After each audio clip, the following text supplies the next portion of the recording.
퇴임을 앞둔 바이든 대통령이 북한 때문에 처음으로 우크라이나가 미국산 장거리 미사일로 러시아 땅을 공격할 수 있게 허용했습니다. 트럼프 당선인은 불법 이민자를 추방하기 위해 비상사태를 선포하고 군대를 투입할 것이라고 확인했습니다. 트럼프 행정부의 다음 이민 타겟은 시민권을 받은 미국 시민이 될 수 있다는 기고문이 더 힐에 실렸습니다. 차기 장관 가운데 가장 중요한 재무장관이 아직 결정되지 않았습니다. 헤지펀드 보스와 인스팀을 이끌고 있는 책임자 두 사람의 대결로 좁혀졌었는데 일론 머스크가 한마디 한 뒤에 다른 인물들이 떠올랐습니다. 오일 회사 보스로 기후변화를 부정하는 크리스 라이트를 에너지부 장관으로 트럼프 당선인이 지명했습니다. 탄소 배출을 줄이려는 세계적인 노력을 약화시키는 데 주력해온 인물입니다. 빅테크 업계 비판자인 브랜드 카가 연방통신위원장에 지명됐습니다. 역시 일론 머스크 측근입니다. 일론 머스크가 트럼프 당선인의 인선과 국제정책 등 거의 모든 것에 깊이 개입하면서 트럼피즘이 머스키즘과 결합하고 있다는 지적이 나옵니다. 윤석열 대통령의 골프 연습부터 미국의 패션 업계까지 트럼프 당선인 시대를 두려움으로 지켜보면서 대비하는 그룹이 많다는 보도 이어집니다.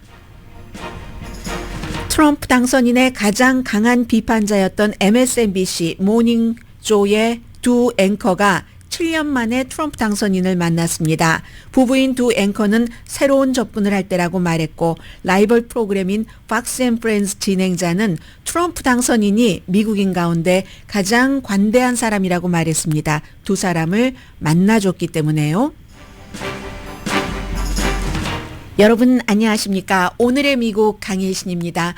이제 1월 20일이 되면은 미국의 47대 트럼프 전 대통령이 45대 대통령이 다시 이제 취임을 하고 미국을 이끌게 되고 그 사이에 정말 역대 어떤 정부보다도 몇 배, 3배, 4배, 5배 빠른 인선을 하고 있지만 그 인선에는 여러 그 어려움, 공화당에서조차 이 사람은 너무하다 이런 얘기들이 있고 그건 이제 뒤에 시간이 되면은 핵심만 좀 전해드리겠습니다. 그리고 오늘은 두 가지를 앞에 전해드릴 텐데 군대와 연관된 아무튼 군과 연관된 것인데 하나는 물러가는 바이든 대통령 또 하나는 들어오는 트럼프 차기 대통령에 관한 내용입니다. 바이든 대통령 1월 20일이면 퇴임을 합니다. 북한 때문에 처음으로 우크라이나가 미국산 장거리 미사일로 러시아 땅을 공격할 수 있겠다. 이건 뭐 여러 가지 내용들이 있지만 한마디로 지금 북한군이 우크라이나가 여름부터 부분적으로 점령하고 있는 러시아 땅 크루쿠스에서 훈련받고 교전하고 하고 있기 때문에 거기에 해를 입혀서 평양이 더 이상의 군대를 러시아에 보내지 않게 하겠다는 게 바이든 대통령의 결정입니다. 이걸 공식적으로 발표하지도 않았습니다. 주말에 나왔던 내용이고 한 사흘 전에 젤렌스키 대통령에게 허용을 했었다 하는 건데 내일이요. 러시아가 우크라이나를 공격한 지 딱 1000일이 되는 날입니다. 그리고 이제 지금까지는 뭐 바이든 대통령이 우크라이나를 지원하면서도 강력한 무기를 쓰지 않도록 너무 애써왔었던 것을 다 압니다. 그래서 어떤 사람들은 그러면서 무슨 전쟁에 이기겠다는 거야? 라는 비난도 했었고 어쨌든 지금 뭐 미국의 그 포병 로켓 시스템으로 러시아 내부 목표물을 공격하도록 여기까지는 허용을 했지만 이번에 허용한 것은 미국 육군의 전술 미사일 시스템입니다. 이건 최대 그 사거리가 한 90마일 된다고 하거든요. 300km 조금 더 되는 거죠. 그리고 북한군이 배치된 쿠르스크 지역에만 뭐 앞에 제가 북한군이라고 말씀드렸는데 여기 물론 러시아군도 있겠죠. 그런데 그 목표 자체는 말씀드린 것처럼 평양이 더 이상의 군대를 보내지 않게 하겠다 하는 게 목표인 겁니다. 그러면요, 미국의 그 싱크탱크 카네기 국제재단의 마이클 코프만 선임연구원이 이게 그 크루스크 그 지역에만 쓰라고 해도 굉장히 러시아에는 압박이 된답니다. 뭐 예를 들어서 러시아가 그 군사 그 물류 이동하는 것이라든가 지휘 통제하는 이런 그 시스템을 위험에 빠뜨리게 할 수도 있고, 뭐 통제센터, 또 방공시설, 비행장 이런 곳은 최전선에 배치가 되지 못하는, 최전선에서 조금 떨어져야지 되는 그런 여러 가지 문제들이 있답니다. 그렇다면은 우크라이나가 쿠르스크 지역에서 더 오래 주둔을 할 수 있다는 얘기가 되고, 물론 동시에 북한이 전쟁을 개입하는데 러시아가 써야지 되는 전쟁 비용이 더 커질 수도 있겠죠. 그렇게 되는 경우는 트럼프 그 당선인은 내가 이제 뭐 되면은 하루 만에 이 전쟁을 다 끝나겠다고 하는데, 지금 바이든 대통령이 지금까지 미뤄오고 안 해주던 것을 허용을 함으로써 우크라이나가 거기서 조금 더 버틸 수 있게 된다? 그러면 이게 하루 만에 전쟁을 끝낼 수 있는 것이야? 뭐 이런 생각들도 있고, 그리고 어쩌면 조금이라도 우크라이나가 더 버티면 협상을, 뭐 트럼프 그 당선인이 들어와서 우크라이나와 러시아 사이에 협상이 있다 할지라도 조금이라도 조금 우크라이나에 좀 유리한 그 조건 같은 것을 마련을 해주기 위한 것인가? 뭐 이런 얘기도 있고요. 우크라이나 주재 미국 그 전 대사였습니다. 빌 테일러 씨는 우크라이나를 이번 그 바이든 대통령의 결정, 미국의 이 무기를 쓰게 할 수 있게 한 결정이 더욱 그 우크라이나를 강하게 만들 것이다. 그리고 또 하나, 언젠가는 전쟁은 끝나겠죠. 그 전쟁이 끝날 때 조금이라도 더 좀 공정한 형태의 가능성을 높였다. 왜냐하면 많은 사람들이 뭐 대체적으로 의견 일치를 보고 있는 게, 트럼프 당선인이 들어오면 아무래도 여러 가지 지금 뭐 그 내부 주변인들도 그렇고 러시아의 유리한 형태의 이런 그 휴전이 될 것이다라고 얘기하는데, 우크라이나에 이 같은 무기를 허용함으로써 조금 더 공정하게 전쟁을 끝낼 수 있는 가능성을 높였다고 만들고요. 그리고 이것도 조금 이제 상충되는 보도인데, 어떤 보도가 주말에 나왔었냐면, 트럼프 당선인이 들어오고 나서 어차피 우크라이나를 지원하지 않을 때는 유럽에서 굉장히 더 많은 부담이 있으니까 그냥 빨리 끝내지, 이런 생각을 했었다는 거예요. 그런 생각을 했었는데 바이든 대통령이 아니야, 이 무기도 써봐 한번 이렇게 주니까 어쩌면 뭐 영국이라든가 프랑스라든가 독일 뭐 미사일 뭐 이런 것도 제한을 뒀던 것도 해체할 수 있을까? 아직은 모릅니다. 그러니까 이건 여기까지만 이렇게 봐도 트럼프 당선인이 얘기했던 것처럼 하루아침에 그냥 우크라이나에서 두 손 두 발 다 들고 그냥 러시아 좋게 협상을 하는 그쪽으로 완전히 가는 것은 아니구나. 이 정도는 지금 짐작을 할 수 있고요. 당장 뭐 젤렌스키 대통령이 영국의 뭐 스톰 섀도우라든가 프랑스의 뭐 여러 가지 뭐 미사일 이런 것들이 필요하다. 그래서 우크라이나가 러시아의 전역에 아주 최우선 목표들을 쭉 공격할 수 있게 되면은 우크라이나가 유리한 입장에 선다. 뭐 이런 얘기죠. 중요한 건 러시아의 반응입니다. 아직까지는 제가 이 방송에 들어오기 전까지는 블라디미르 푸틴 러시아 대통령이 직접 말하진 않았지만 그의 측근은 이건 3차 대전으로 가는 큰 발걸음이다. 이건 이제 트럼프 당선인의 아들도 뭐 X 같은데 이렇게 쓴 그런 내용이고요. 그래서 이런 내용이 협상의 칩이 될 수도 있고 핵심적인 협상이 아니면 긴장을 굉장히 확대할 가능성도 있는 거죠. 분명한 건 하루 만에 이 전쟁을 끝내겠어 하는 트럼프 당선인의 큰 얘기에 대해서는 약간의 찬물을 조금 끼얹은 것 같은 이 정도의 그런 거. 그리고 이제 코리안 아메리칸으로서는 그 무기를 쓸 수 있다는 게 북한군이 지금 있는데 있다는 게 또 이제 조금 더 걸리죠. 네. 뭐 러시아군이나 북한군이나 다 누구라도 어떠한 전쟁에서라도 생명을 잃는 것은 너무나 원래 있어서는 안 된 일이지만 그래도 이래서 어쩔 수 없는 겁니다. 미국에서 살면서 인종을 왜 부르짖을 수밖에 없는지, 이것도 북한군이 들어가 있으니까 우리가 또 하나를 더 가깝게 생각을 할 수 있는 거죠. 그리고 두 번째, 이것도 사실은 인종과 연관이 되는 것이긴 합니다. 오늘 아침에 트럼프 당선인이 지금까지 확인하지 않던 것을 확인을 해줬습니다. 딱 알파벳 4글자로 true. TRUE 그리고 느낌표 3개로 본인의 소셜미디어에 확인을 해줬는데 이 확인이 뭐냐면 아주 보수적인 운동가 그 탐 피튼이라는 이 사람이 뭐 Judicial Watch라는 그 그룹의 회장입니다. 이 X의 그 리얼 그 도널드 트럼프 행정부는 국가 비상 사태를 선포할 준비가 돼 있고 대량 추방 프로그램을 통해서 바이든의 침략, 그러니까 바이든이 국경을 허술하게 해서 이렇게 많이 들어왔다는 얘기잖아요. 불법 체류자들. 그걸 뒤집기 위해서 군 자산을 사용할 것이다. 군대를 풀어서 할 것이다. 여기에 대해서 트럼프가 그거 사실이야. 딱 한마디를 했죠. 이게요, 트럼프 대통령이 차기 대통령이 당선된 데 가장 큰 이유가 저는 한인들 가운데서도 동료 가운데서도 불법 체류자는 다 추방해야지 라는 얘기를 들었습니다.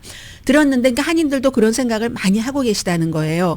그런데 이게 굉장히 논란이고 그것 때문에도 많은 사람이 이제 투표를 했는데 1798년도에 외국인 적대법을 이제 그 활용을 한다는 겁니다. 그러면 1100만 명의 그 불법 체류자를 뭐 색출해내서 이걸 다 추방하는 것, 그건 이제 거의 불가능하다는 건 이건 이제 막 상식적으로 이제 조금만 산수를 할 수 있으면은 알게 되는 그런 일이고요. 그리고 이제 그게 1100만 명 정도라고 하지만 트럼프 그 캠프에서는 2000 몇백만 명이라고 했었고요.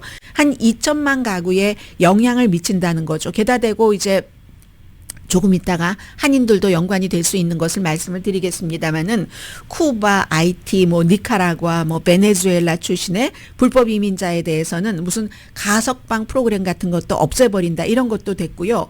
그래서 그럼 군대를 풀어서 이러한 일을 한다 하니까 지금 심지어 공화당에서조차도 텍사스가 지역구인 토니 곤잘레스 의원은 아니야 그거 범죄자 강한 그 범죄를 저지른 사람을 추방하겠다고 하는 거야. 뭐 예를 들어서 불법 체류자 그 할머니를 추방시킨다고 군대를 동원을 해봐. 그럼 누가 그걸 좋아하겠어? 이런 식으로 텔레비전에 나와서 열심히 얘기를 그 하고 있던데요.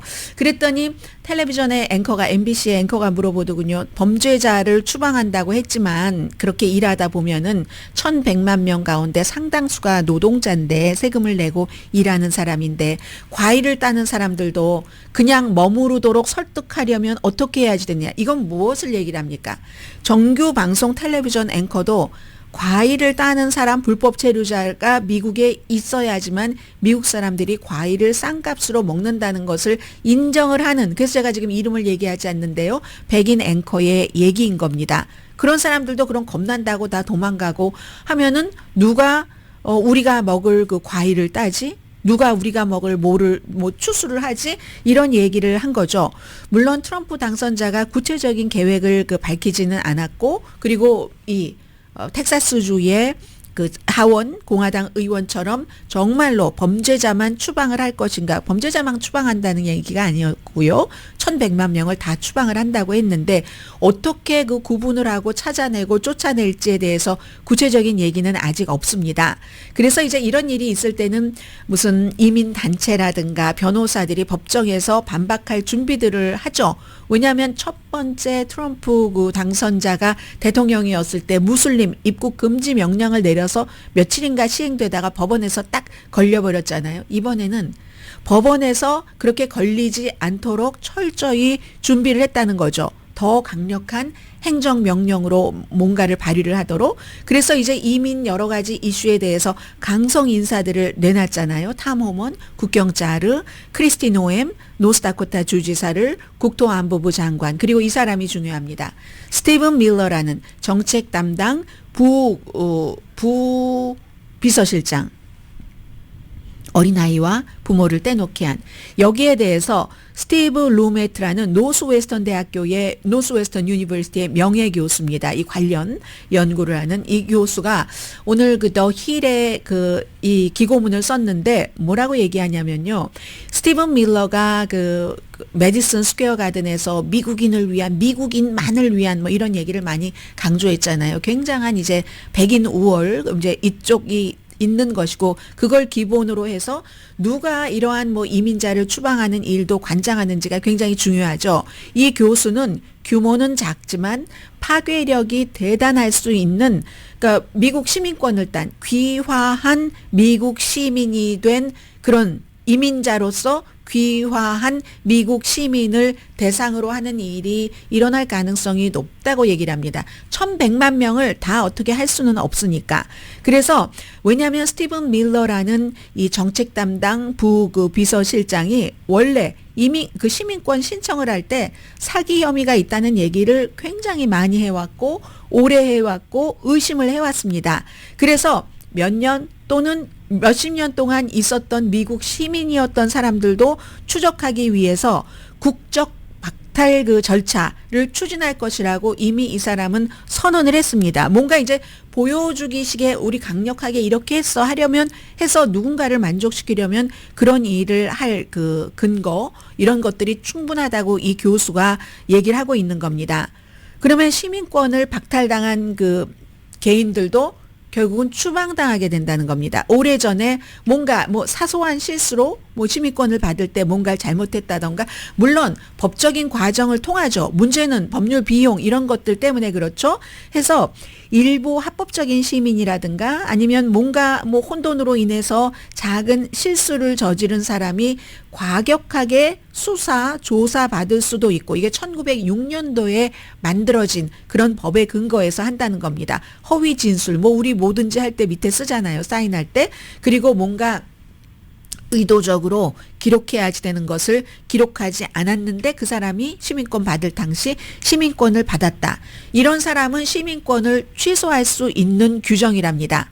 그래서 20세기에는요, 좀 일관성 없게 사용이 됐고, 왜냐하면 이건 이제 어떤 외교적인 문제, 이런 것들이 있을 때, 그리고 이제 뭐 세계대전, 뭐 냉전 동안에는 굉장히 격렬하게 이것을 사용을 해서 국가별, 출신 국가별에 구분을 했었고, 그리고는 좀 평화 시에는 조금 덜 썼는데, 21세기에 들어와서는 테러가 한창이었으니까 테러리스트라든가 아니면 전범이라든가 인권 침해자 이런 사람들의 시민권을 박탈을 해서 예를 들면 오바마 행정부에서도 시민권을 박탈한 케이스가 있는데 그때는 이스라엘에서 2명의 대학생을 살해한 그 슈퍼마켓 폭탄 테러로 유죄 판결을 받은 사실을 숨기고 시민권을 받은 라스메아 오더 이 시민권을 박탈을 했습니다.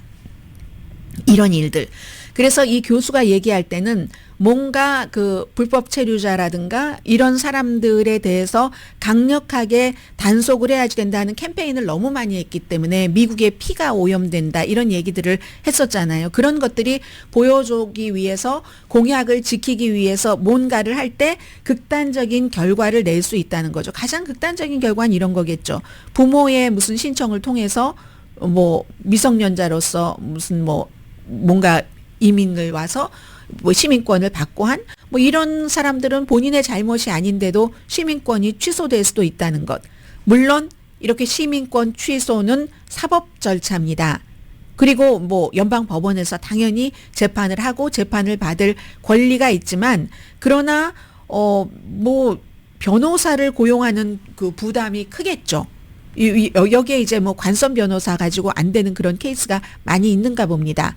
maybe 관선 변호사를 붙여주지도 않고 이런 케이스에는 그러면 변호사 비용을 감당할 수 없는 사람들은 뭐 결국은 어떻게 되겠어요? 시민권을 그 상실할 가능성이 상당히 많고 그런 것을 오히려 이 스티븐 밀러라는 사람이 기획을 했을 수도 있다. 그러니까 지금으로서는 이런 일들이 지금 당장 이제 대통령으로 취임하고 나서 일어날 것이에요. 라고 보도를 해드리는 게 아니라 많은 일들이 그 가능성이 있다 하는 거. 그래서 이제 스티븐 루메트라는 노스웨스턴 유니버시티의 명예 교수가 오늘 더 힐에 보도한 이 내용을 전해드렸습니다. 아무튼 트럼프 당선인은 당선되자마자 당장 그 불법 체류자 그 추방에 대해서는 뭔가 일을 할 것이고 그에 대해서 뭔가 크게 뭔가를 한다고 할 때 주변에 있다가 불똥 튀는 그런 사람들도 많잖아요. 시민권자도 그럴 수 있다 하는 내용 보도됐습니다.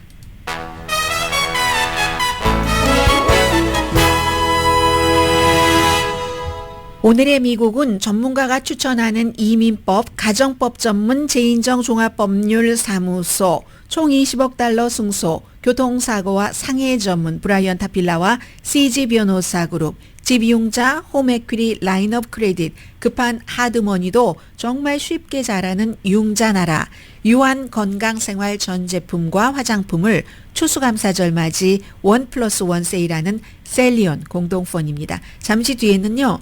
확 달라진 모습.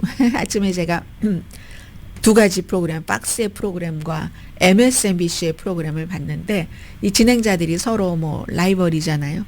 다른 얘기를 하고 MSNBC의 조 스카보로, 리사 머코우스키 두 사람 부부면서 공동 진행자입니다. 모닝조의 주말에 트럼프 당선인을 만났다고 하네요. 지난 몇 년 동안 가장 많이 트럼프 당선인을 비난했었던 사람입니다. 그랬더니 또 박스의 그 진행자들의 반응도 나왔고요. 중요한 건 지금 일론 머스크 무척 중요해 보입니다. 이 사람이 잠시 뒤에 전해드립니다. 라디오 서울 방송 오늘의 미국 듣고 계십니다. 네, 지금 오늘 아침에 어떤 일이 있었냐면요. 트럼프 당선자의 가장 그 강한 비판자, 뭐 파시스트, 히틀러, 오만 얘기 다 했습니다. 진행자들뿐만이 아니라 이제 MSNBC의 모닝조에 출연하는 출연진들도 거의 그랬죠. MSNBC가 CNN보다 훨씬 이제 그 왼쪽에 있는 그런 그 프로그램이고 모닝조의 조 스카보로는 남자 진행자는 원래 플로리다주에서 공화당 소속의 연방 하원 의원이었는데 모닝조에 가서 이 프로그램을 맡으면서 처음에는 이 두 사람 전부요 트럼프랑 다 친구였습니다. 같이 파티하고 놀고 이러던 사람인데 반대가 된 그런 거죠. 그런데 오늘 아침에 한 5분 정도 이 두 사람이 아무런 뭐 써있는 원고 없이 방송을 술술술 하는 사람인데 깜짝 놀랐습니다. 텔레프롬프터 보고서 얘기하더군요. 한 5분 30 몇 초를 둘이 번갈아 가면서 얘기하는데 보통 때는 뭐 비슷하거나 남자가 더 많이 얘기하는데 오늘은 이제 리사 머코우스키가 더 많이 얘기를 했습니다. 그래서 뭐라고 얘기했냐면 그 과정부터 설명할 필요 없는 것까지 다 설명을 하는 거예요. 뭐 목요일 날 이랬고 그래서 금요일 날 트럼프 당선인을 말하려고 해서 만났는데 결국은 우리가 국가 통합이라든가 정치적으로 막 따갑게 쏘는 이런 것을 조금 톤다운 한다는 데에 그런 것에 관한 대화를 했다. 개인적으로 만난 것은 7년 만이고 뭐 2020년 이후에 전화통화는 2020년도 3월 달에 했답니다. 그리고 만난 것은 7년 만에 처음인데 그런 얘기를 쭉 하면서 이 먼저 리사 머코우스키는 엘라스카의 그 연방 상원 의원이잖아요. 브레진스키를 왜 그렇게 얘기하나 모르겠네. 아버지가 그 유명한 외교관이었던 이 브레진스키 앵커가 얘기하기를 우리가 많은 것을 겪었다. 그동안 뭐 부정선거라든가 뭐 의사당 그 폭동 사건 재판 그럼에도 불구하고 미국인이 트럼프 그 대통령 당선인을 선출을 했기 때문에 이제는 우리가 다른 접근을 할 필요가 있다. 꼭 그에 대해서만 보도하는 게 아니라 그와 함께 어쨌든 양측에서 일을 함께 하자 하는 접근 방식을 바꿀 때가 됐다는 게 이 그 브레진스키의 얘기였습니다. Election denialism, public trials, and January 6th were not as important as the issues that moved them to send Donald Trump back to the White House with their vote. Joe and I realize it's time to do something different, and that starts with not only talking about Donald Trump, but also talking with him. 네, also talking with him 이라고 얘기를 하죠. 그래서 같이 그 대화를 한다는 것 자체가 이 조 스카보로는 많은 이슈를 우리가 트럼프와 얘기를 했다. 오늘은 뭐 트럼프와 인터뷰를 했다던가 이런 걸 내보내지 않았습니다. 하겠죠. 당연히. 낙태, 이민, 또 언론 매체에 대해서 정치적인 보복을 하겠다고 얘기한 이런 많은 이슈를 했는데 우리는 그동안 많은 것에 대해서 의견 일치가 없었다는 그런 것들조차도 얘기를 했다. 그렇게 얘기를 하면서 그리고 맨 마지막에는 이 조 스카보로가 얘기를 합니다. 그런데 여러분 착각하지 마세요. 우리가 꼭 그렇다고 이 트럼프 그 당선인을 앞으로 계속 옹호를 하기 위해서 아니면 그의 그 하는 여러 가지를 정상화하는 것처럼 정상인 것처럼 만들기 위해서 하는 게 아니라 여러 가지를 그에 대해서 보고를 해드리고 여러분들께 통찰력을 드리기 위한 불안한 시대를 잘 이해하실 수 있도록 해드리기 위한 방송을 한다. 그러니까 한마디로 그동안 이제 그 그 비난을 많이 했었던 건 이것보다는 포커스를 무엇을 하는지 여기에 이제 보도를 하겠다는 얘기였어요. 조. Don't be mistaken. We're not here to defend or normalize Donald Trump.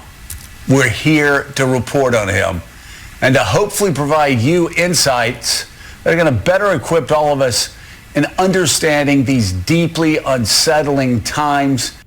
네. 전쟁을 하지 않고 앞으로는 전쟁을 하지 않고 그 일을 하겠다. 그 월을 하지 않고 월크를 하겠다. 이렇게 나중에 표현을 하더군요.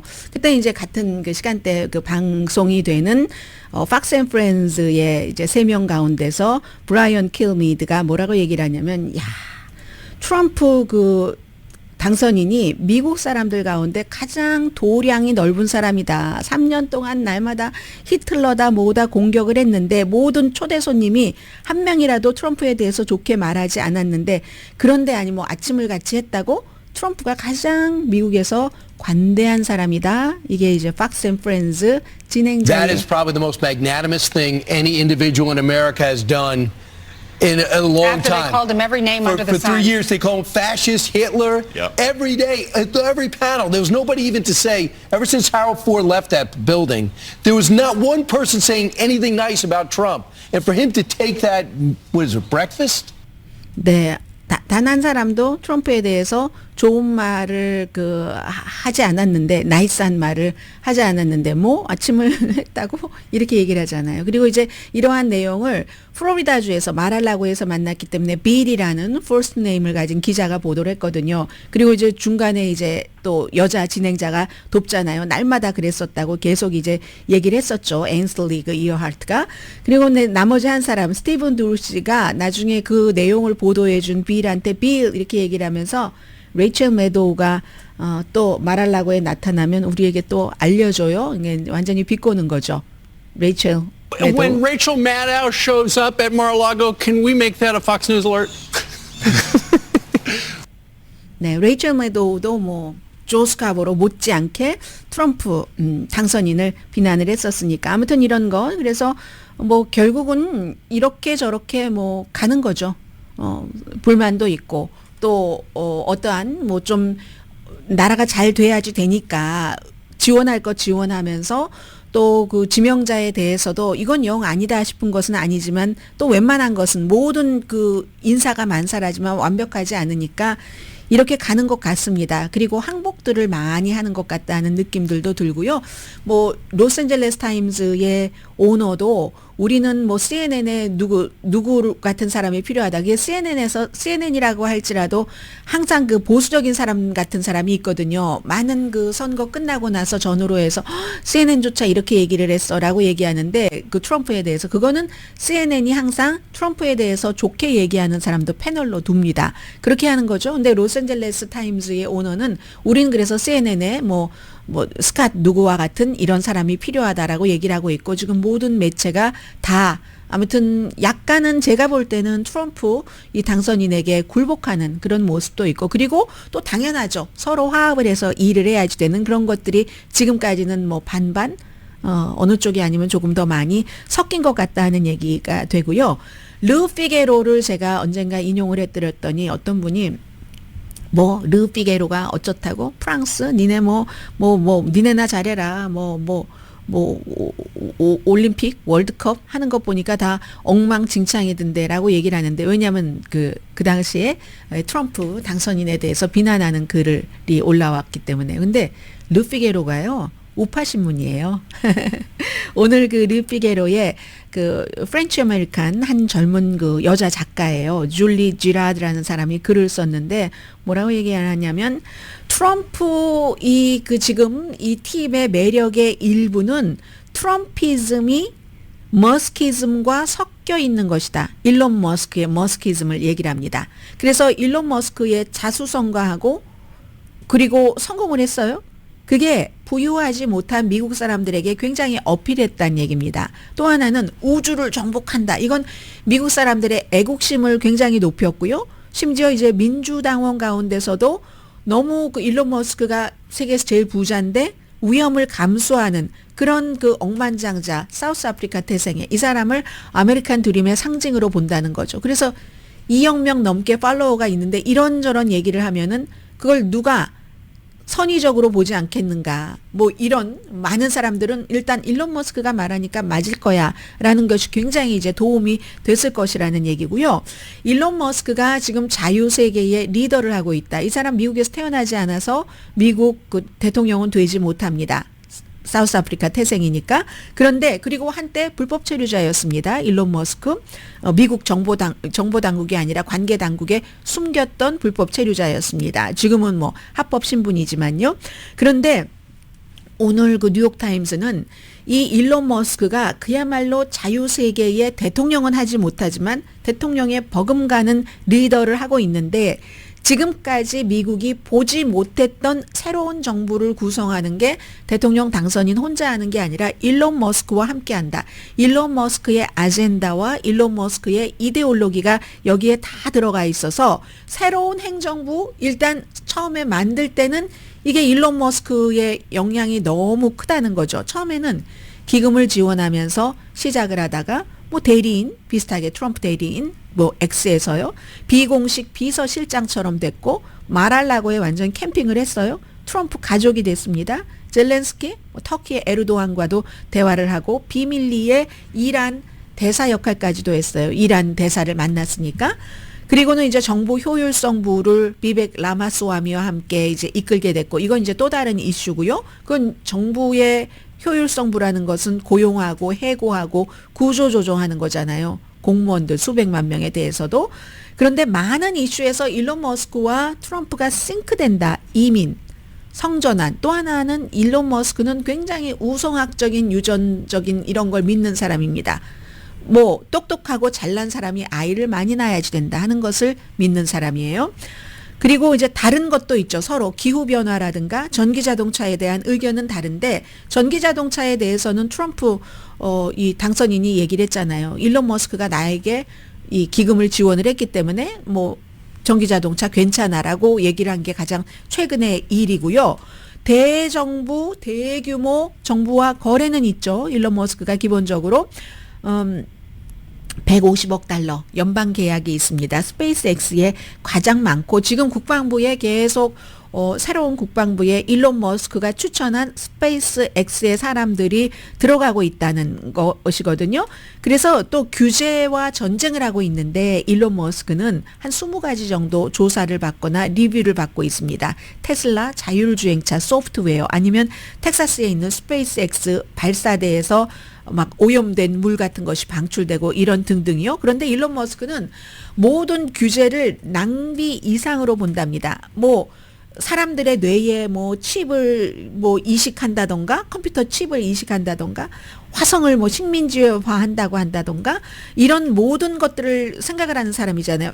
컴퓨터 칩을 사람 머리에 심는다는 것은 생각으로 뭔가를 막 제어한다는 생각으로 손 하나 까딱 움직이지 않고 제어한다는 이런 것이고 그런 자신이 지금 하려고 있는 작업이 장기적으로 인류가 생존하는데 필수라고 보는 기술 뭐라고 할까요? 기술 분야에서의 유토피아 같은 것을 꿈꾸는 기술 분야의 유토피아주의자 이게 일론 머스크고 그런데 관료들이 이거 안 돼. 이거 안 돼. 이거 위험해서 안 돼. 하는 것을 자신의 길을 막는 것을 원치 않는다는 거죠. 그래서 지금 정부 무슨 효율성 부서 이것은 사실은 이해상충이에요. 본인이 원하는 부서는 없애버리고 원하는 부서는 살릴 수도 있고 해야지 되는 거기 때문에 그래서 정부 효율성 그 부서가 지구 너머로 인간의 생명을 연장하는 유일한 길이다. 그래서 뭐 400개 가운데서 부서 99개만 남겨야지 된다. 뭐 예산 6조 8천억 달러에서 뭐 얼마를 2조 달러를 깎아야지 된다. 이런 얘기를 한다는 거죠. 기본적으로는요. 그리고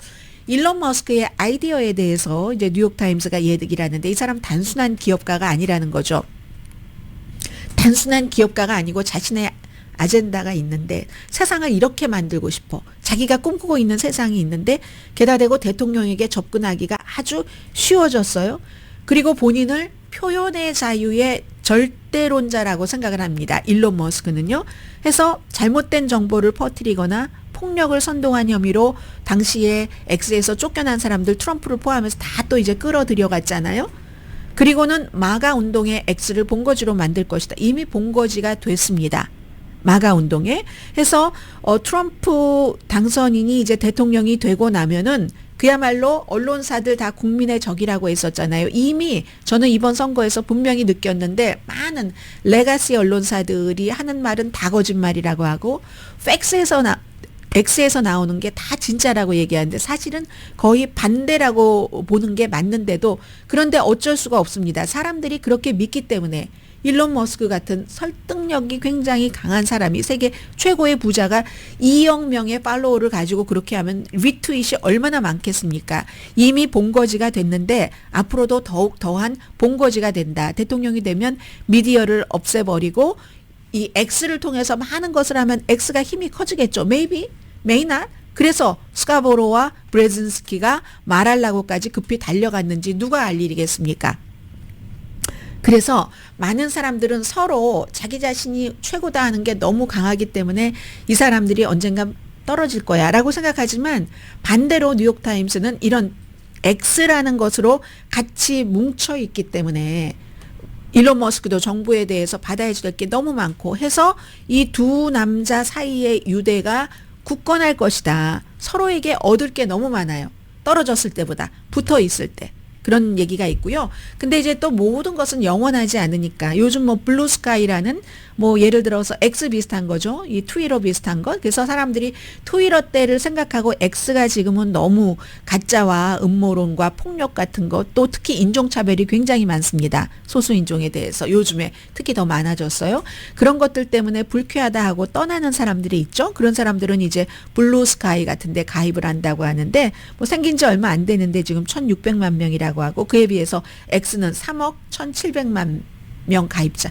야, 그 가운데 2억만 명이 일론 머스크를 따라가네요. 메타에 또 하나 있잖아요. 소셜미디어 2억 7,500만 명. 어느 게 영원할지는 알 수 없지만 당분간은 트럼프와 일론 머스크는 함께 간다 하는 건 말씀드리고요. 잠시 뒤에 경제 뉴스 전해드립니다.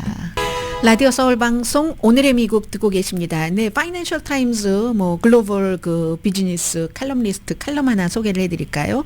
다는 아니고 중요한 부분만 소개를 해드리겠습니다. 앞으로 단기, 장기, 뭐 주식 시장은 어떻게 될까? 요즘 하도 이 월스트리트과 메인스트리트이 넘나들기 때문에요.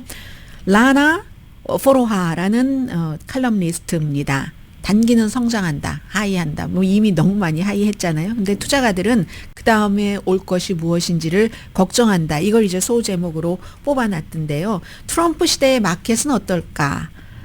카산드라다. 아주 그냥 좀 뭔가 어둡고 뭐 이러한 것을 예측을 하는 나를 카산드라라고 불러주세요. 이렇게 얘기를 하는데 임기 중에 경기 침체 올 것을 우려하는 사람들이 굉장히 많다는 겁니다. 지금 이제 올라가는 것은 기본적으로 규제를 완화한다고 하고 세금도 조금 세금 감면을 연장해 주거나 뭔가 한다고 하니까 단기적으로는 올라가죠. 그런데 뭐 트럼프의 위험 팩터가 여러 가지가 있고 여기에 또 일론 머스크의 위험 팩터도 있고 해서 걱정할 부분이 많다는 건데 본인이 이제 이렇게 얘기하면 많은 사람들이 왜 그렇게 일찌감치 부정적일 필요가 있는가라고 얘기를 한다는 거예요.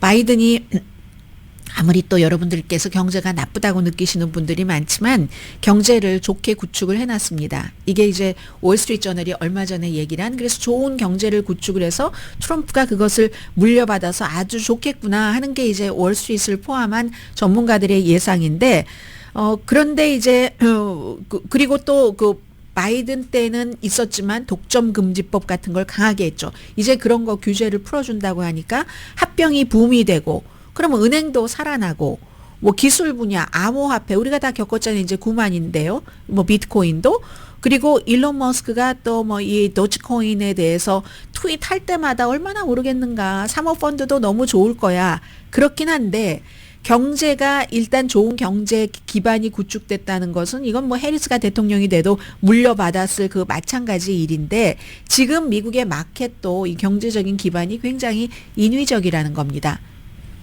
자넷 옐런 재무장관이 적절한 시기에 돈을 찍어서 뭐 팬데믹 이후에는 특히 더 그랬지만 그런 식으로 경기 부양책을 해서 경기를 살려놓고 사람들이 돈이 남아도니까 추가로 저축을 했고 그러다 보니까 또 그 뒤에는 뭐 소비를 하고 또 최근에 약간 그 이민 노동력이 늘어났었습니다. 그런 것도 좋은 방향으로 가긴 했는데 이렇게 미국이 마켓이나 경제를 인위적으로 이끌어온 게 한 40년 정도 되기 때문에 어떤 때 이자율을 인하하고 올리고 양적 완화 돈을 푼다는 거죠. 이런 것들을 통화 정책을 통해서 그렇게 했기 때문에 그랬는데 이분은요, 이 칼럼니스트는 오히려 관세 때문에 인플레이션에 막 불길이 너무 타오를 것이라고 생각을 안 한답니다. 왜냐하면 월스트리트에 돈 많은 부대가 무슨 수를 써서라도 이것을 마켓 붕괴를 허용하지 않을 것이라고 얘기를 합니다. 그런데 오히려 예상치 못한 여러 가지 그 정책이라든가 경제에 대해서 그런 것들이 대규모 어떤 그 시장 이벤트를 일으킬 수 있다는 얘기를 하고 있거든요. 뭐 트럼프가 규제를 조금 이렇게 완화했어 하다가 또 어떤 때 무슨 일이 있었는가 예측 불가능하니까 그 규제 환경을 또 약간 되돌릴 수 있다던가 하면 너무 믿었던 그 도끼에 발등을 찍힌다는 식으로 그것도 어떠한 것들이 그 뭐 투자자에게 부담이 될 만한 그런 때에 확 이런 게 오면은 굉장히 그 무너질 수 있다는 얘기를 하고 있습니다. 암호화폐도 또 다른 요인이 될 수 있고 일론 머스크도 잠재적인 요소인데 왜냐하면 테슬라 뭐 지금 뭐 그럭저럭 이 트럼프 당선인 뭐 잘 보살핀다고 하니까 그런데 이건 분명하잖아요. 어느 시점이 되면 중국에서 훨씬 지금도 이미 마찬가지이지만 전기 자동차를 테슬라보다 너무너무 좋고 너무너무 싸게 만들고 지금 미국이 딱 막아놓은 것을 더 이상은 막을 수 없는 그런 그 경제적인 어떤 그 사건 같은 것들이 일어날지도 모른다는 거죠. 미국과 중국도 계속 긴장만 하다가 생산 능력에 미국이 한계를 느낄 때는 그럼 어떡하는가? 그리고 공화당의 실질적인 세력은 오일 재벌들입니다. 오일 재벌들이 일론 머스크가 너무 또 이제 많은 것을 해나간다면 그의 영향력에 반항하지 않는 게 오히려 이상하지? 이렇게 칼럼니스트는 얘기를 하고 있고요. 어느 쪽이 됐든 테슬라 주식도 큰 타격을 입을 수 있고 또 뭐 그 이제 더불어서 인공지능 분야에서도 뭐 지금 거품이 꼈다고 이 칼럼니스트는 보고 있는 것 같아요. 제거될 수도 있다. 그냥 한마디로 처음에는 일단 좋다. 나중에는 트럼프 그 당선인의 예측 불가능한 그런 것들 때문에 굉장히 혼란스럽게 갈 수도 있다. 뭐 이거 누구나 다 상상하고 있었던 것 아닌지 모르겠어요. 잠시 뒤에 뵙겠습니다. 라디오 서울 방송 오늘의 미국 듣고 계십니다. 네, 그 빅테크를 비판하는 브랜든 카 현재 연방통신위원회의 위원으로 있습니다. 통신위원장으로 했고요. 규제 당국이 이제 소셜미디어 기술 산업과 대결을 할 것이다. 이런 걸 이제 시사하는 지명입니다. 텔레비전 채널이 너무 반공화당적이다. 그동안 많이 비난을 해왔어요. 그리고 선거 당시에 해리스 후보가 세러데이 나이트 라이브에 나갔을 때 왜 이거 트럼프 후보에게는 불공평하다 해서 나중에 따로 시간을 줬었던 그리고 중요한 것은 프로젝트 2025의 그 한 챕터를 쓴 사람입니다. 일론 머스크의 사람이고 또 주말에 크리스 라이트라는 리버티 에너지의 CEO를 에너지부 장관으로 지명을 했는데 이분은 기후변화를 완전히 부정하는 사람입니다. 오일과 석탄 생산 많이 할 것을 원하고요. 당연히 바이든의 정책을 뒤집어서 탄소 배출을 줄이려는 세계적인 노력 약화시킬 것으로 지금 알려져 있고 재무장관 지명자는 헤지펀드 사장 또 트럼프 대통령의 인수인계 책임자 하워드 루트닉 이 두 사람이 유력했었는데 근데 이제 그 일론 머스크가 아니야 그러면은 늘 똑같잖아 라고 얘기를 하고 나서 지금 뭐 사모펀드의 거물이라든가 연방준비제도의 이사 이런 사람들로 지금 다시 그 보고 있는데 특히 그 재무장관은 뭐 미국의 장관들 중에서도 굉장히 그 중요한 사람이잖아요. 오늘의 미국은 전문가가 추천하는 이민법, 가정법 전문 재인정 종합법률사무소, 총 20억 달러 승소, 교통사고와 상해 전문, 브라이언 타필라와 CG 변호사 그룹, 집융자, 홈에퀴리, 라인 오브 크레딧, 급한 하드머니도 정말 쉽게 잘하는 융자나라, 유한 건강생활 전 제품과 화장품을 추수감사절 맞이 1+1 세일하는 셀리온 공동 후원이었습니다. 10시에 브라보 마이 라이프 방송됩니다. 모든 매체가 이 트럼프 당선인의 시대를 맞아서 뭔가 다른 곳에서 대비하고 있는 것에 대해서요. 이 윤석열 대통령 골프 연습하는 거 빠뜨리는 곳이 없습니다. 그런가 하면 패션 회사, 특히 구두 많이 만들죠. 스티브 매드는 관세 인상을 피하기 위해서 중국산 제품 이런 것들 많이 늘리려고 한 40% 줄이려고 하고요. 화물 운송계도 중국으로부터 베트남 쪽으로 이제 거래처를 옮기는 이런 일들을 하고 있거든요. 그야말로 세계 모든 나라에서 1월 20일에 트럼프를 맞이할 세상은 11월 5일 선거날 그 이전의 세상과는 다르다. 이렇게 생각하시면 되겠습니다. 강혜신이었습니다.